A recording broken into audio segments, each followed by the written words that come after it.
მოგესალმებით. თავისუფლებას ინდისის პატიმრებს და მათაც ეხება Amnesty International-ის ანგარიში. თქვენ სწორად აღნიშნეთ, რომ დამოუკიდებლობის აღდგენის შემდეგ ყველაზე დიდი დაღმასვლა აქვს საქართველოს ადამიანის უფლებათა მდგომარეობის თვალსაზრისით, მაგრამ ამავდროულად უკრაინაში ომის დაწყების შემდეგ ყველაზე დიდი უფსკრული არის, რომელიც კი რომელიმე ქვეყანამ განიცადა ამ მიმართულებით ადამიანის უფლებათა დაცვის თვალსაზრისით, ანუ ყველაზე უარესი გაუარესება. ყველაზე ბოლო დონეზე ვართ ჩვენ ბოლო 4 წელიწადში, რაც არის კატასტროფული. ახლა Amnesty International არის ერთ-ერთი ყველაზე ავტორიტეტული საერთაშორისო ორგანიზაცია, უფლებადამცველი ორგანიზაცია, რომელიც ყველა რეჟიმს, ყველა ხელისუფლებას, დემოკრატიულ ხელისუფლებებსაც აფასებს და არც ერთ დარღვევას არ პატიობს.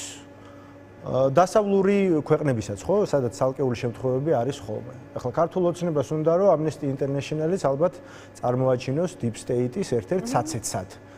მაშინ, როდესაც ის კრიტიკას არავის მიმართ არ იშურებს ხოლმე და აბსოლუტურად ზუსტი არის მისი ეს შეფასება, ამაზე ჩვენ ბუნებრივია ვსაუბრობთ.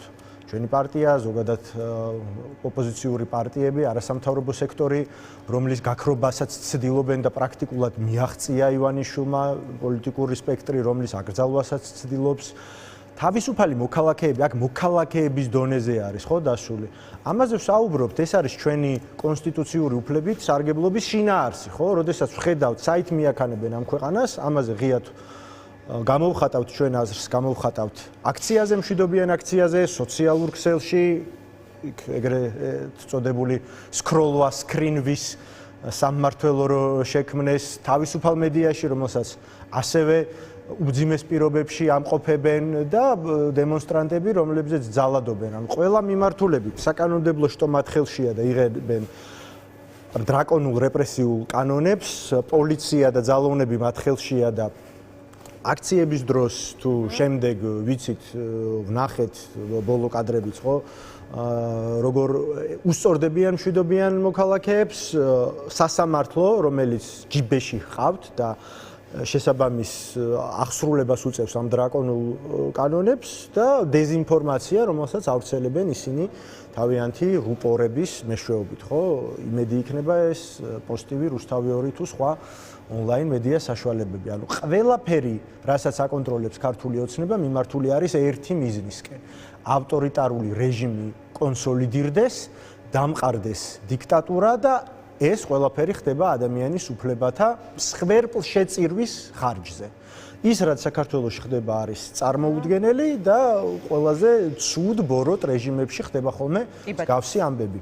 გიორგი, აი თქვენ ახსენეთ უკრაინის საკითხი, უკრაინაში ომის დაწყების შემდეგ კიდევ უფრო როგორ გართულდა ჩვენთან, მათ შორის პოლიტიკური ვითარება და მინდა სწორედ ამ კონტექსტში კითხოთ. დღეს ლუქსემბურგში მიმდინარეობდა ძალიან მნიშვნელოვანი შეხვედრა, კი ბატონო, მინისტერიალი, სადაც სწორედ განიხილებოდა უკრაინა-მოლდოვის ევროკავშირში გაწევრიანების საკითხი, ესე ვთქვათ, ძალიან რეალურს დაიმსგავსა უკვე მათი პერსპექტივა და რაღაცნაირად ისეთ ვითარებაში აღმოჩნდით, რომ ომში მყოფი უკრაინაც კი ჩვენზე წინ არის, რომ უფრო მალე გახდეს ევროპული ოჯახის წევრი და შეიძლება ითქვას, რომ არა თუ უკრაინა და მოლდოვა, სომხეთმაც კი გაგვასწრო უკვე ბევრად აი ამ ბავში. ხო და ბუნებრივია ეს სამწუხარო სანახავია, როდესაც აი ამ მომენტში შეგვეძლო, რომ ლიდერი ვიყავით კიდეც, ინიციატორებიც ვიყავით ამ ყველაფრის, ახლა ვართ სადღაც არ ვიცი.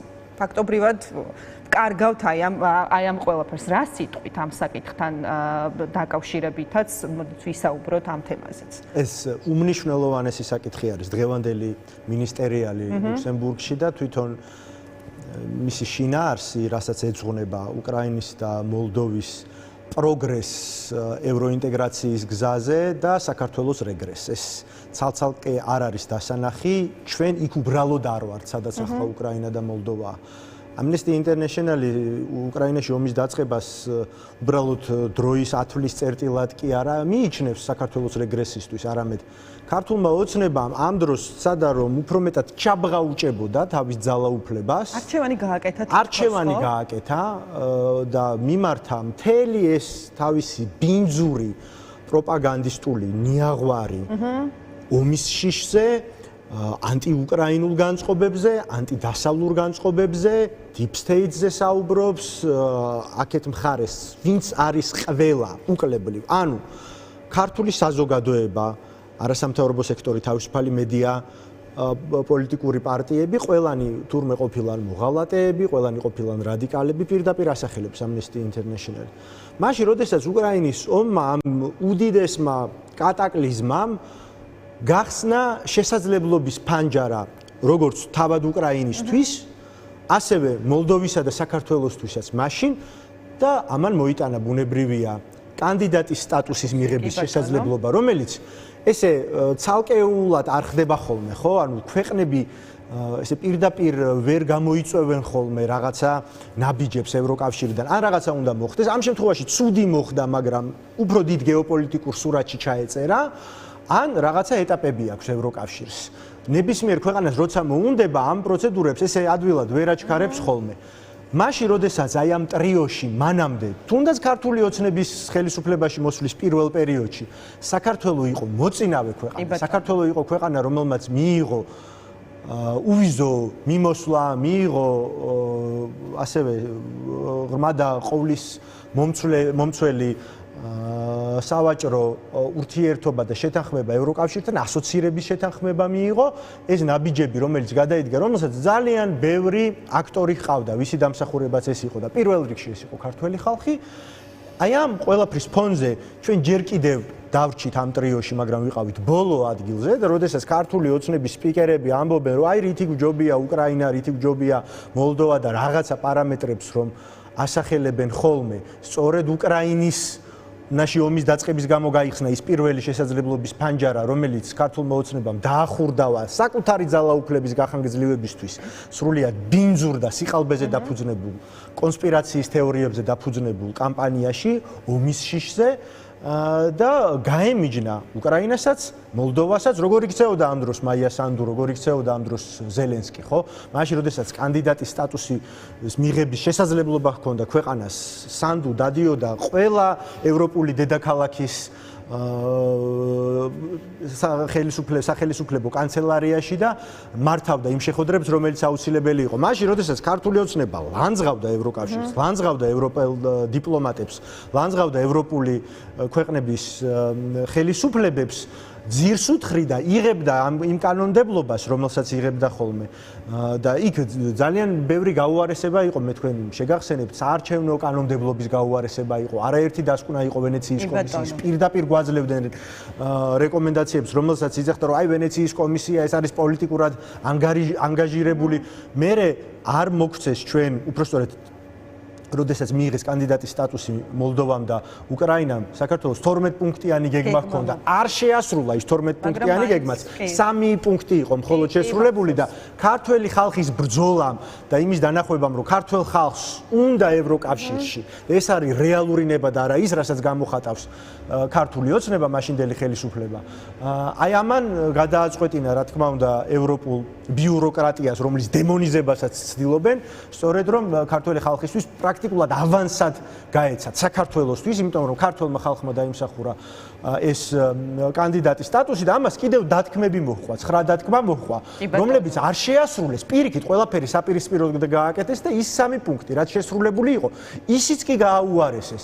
მე ხან ამბობდნენ, ჩალისფასი აქვს კანდიდატის სტატუსო, როცა მიიღო ქვეყანამ კანდიდატის სტატუსი, ძალიან სცადეს თავისი მიღწევად, მიეწერათ და რა ამბავი გამართეს თქვენ გახსოვთ, ხო? ეგ კი არა, ანბანის მიხედვით რომ მოუწია ევროსაბჭოში საქართველოს თავმჯდომარეობა, ასეთი ტიპის მოვლენასაც აქციებით და მრავალათასიანი მობილიზებული. ამის შემდეგ იყო 28 ნოემბერი, და ამის შემდეგ იყო 28 ნოემბერი, ამის შემდეგ მოხდა უამრავი რამ, ჯერ პირველი რუსული კანონი, ნუ კარგი კანდიდატის სტატუსამდე, შემდეგ მეორე რუსული კანონი, შემდეგ არჩევნების მიტაცება, შემდეგ 28 ნოემბერი, რასაც მოჰყვა წინააღმდეგობის მოძრაობა, ის უმძიმესი დანაშაულები, რომელიც სახელმწიფოს მხრიდან იქნა ჩადენილი პირველ დღეებში განსაკუთრებით, 300 ადამიანი რო არის ნაწამები, როდესაც 80 ადამიანი არის დაზარალებულად ცნობილი, როდესაც არავინ პასუხისგებაში არ მიუციათ ბოლო პერიოდამდე 5 სპეცრაზმელი ბარტყივით რო გადმოაგდეს და თქვენს რომ აი თურმე დავაიდენტიფიცირეთ რომ მანამდე გახსოვთ რომ ევროპის დასავლეთის და ამერიკის ჯინაზე იმ ადამიანებს ვინც კონკრეტულად იყვნენ მხილებულნი ამ დანაშაულებში ღირსების ორდენის კავალერებად გახადეს მაშინ როდესაც იმის პასუხად რომ მაგნიცკის სიაში ყველაზე უმძიმეს სიაში სანქციების სიაში შეიყვანა ამერიკის შეერთებულმა შტატებმა აი ესე ჯიუტებოდნენ ასე ცდილობდნენ რომ რაღაცა გაჯიუტებული ბავშვის როლი ეთამაშათ მე დაერივნენ ისევ თავისიანებსაც საკადრო ცვლილებები ზოგი გაუშვეს პატიმრობაში და აღმოჩნდა რომ ვაი თურმე ყოფილა 5 სპეცრაზმელი მართლაც დამნაშავე. მაშინ როდესაც ალეკო ელისაშვილი აქედან მოვიკითხავ მე ალეკოს. ბატონო დღეს ალეკოს ჰქონდა პროცესი. კი, ალეკო ელისაშვილს ახლა ინტენსიურად ყოველდღიურ რეჟიმში ჩაუნიშნეს. პროცესები ეს ცალკე ამბავია კიდევ. ალეკო ელისაშვილი პირდაპირ სახელს და გვარს სახელებს იმ ადამიანებისას, ვინც აწამა ალეკო. ხო ეს ხო მოგონილი ამბავი არ არის, ეს ხო თვითონაც ადასტურებენ რომ ესეთი ფაქტებია. ლევან ხაბეიშვილი როგორ შეიძლება სიკვდილის პირამდე მიიყვანეს კაცი, დათო კაცარავა შუა დღეზე, დღისით, მზისით, მართლა ფიზიკურად ესეთი ძლიერი რო არ იყოს, ეს კაცი ალბათ ცოცხალი არ იქნებოდა დღეს. სად არიან ეს ადამიანები? ესენი ხო ტიტუშკები არ არიან, როგორც თქვენი კოლეგების, რა ვიცი, მაკაჩი ხლაძის, გიორგი შეწურულის და სხვების შემთხვევაში, რომელიც რა თქმა უნდა მათი დავალებით მოქმედებდნენ, ოღონდ იქ კიდე ამბობენ რომ აი ეს გაბრაზებული რაღაც მოქალაქეები იყვნენ ნიღბებში. აქ ხო პირდაპირ მუნდირიანები არიან, რომელთაც არც მაიდენტიფიცირებელი ნომრები უკეთიათ, რომლის პრაქტიკაც იყო ხოლმე ადრე 20 ივნისზე რო საუბრობენ. მაშინაც კი ჰქონდათ რაღაცა კონკრეტული პრაქტიკა და სხვათა შორის ამაზე სტრასბურგის სასამართლომ თქვა პირდაპირ, ხო, რომ გაუარესებული არის მდგომარეობა თუნდაც 20 ივნისის ამ ძიმე მოვლენის შემდეგ. აი ესეთ ქვეყანაში გვაცხოვრებენ და კიდევ საუბრობენ იმაზე, რომ თურმე უკიფრად საუბრობენ იმაზე, რომ აი ეს არის თურმე Amnesty International-ის მხრიდან, უკრაინის მხრიდან და ასე შემდეგ, არის ჩვენს წინ, ყველა ჩვენს წინააღმდეგი, უბრალოდ ყველა ივანიშვილის და მისი გარემოცვის წინააღმდეგარი და ეს მე მახსენებს მერაბ მამარდაშვილის სიტყვებს, რომ ბავშვობა მაშინ მთავრდება, როდესაც ადამიანს აღარა აქვს იმის განცდა, რომ მთელი მსოფლიო არის მის წინააღმდეგ განწყობილიო. ესე არ ხდება. მის გარშემო არ ბრუნავს არაფერი, არც ივანიშვილის გარშემო არ ბრუნავს და როგორი დოლაბის ქვაც დატრიალდება პოლიტიკურად მისი გუნდის თავზე, ამას ქართველი ხალხი ძალიან მალე აჩვენებს.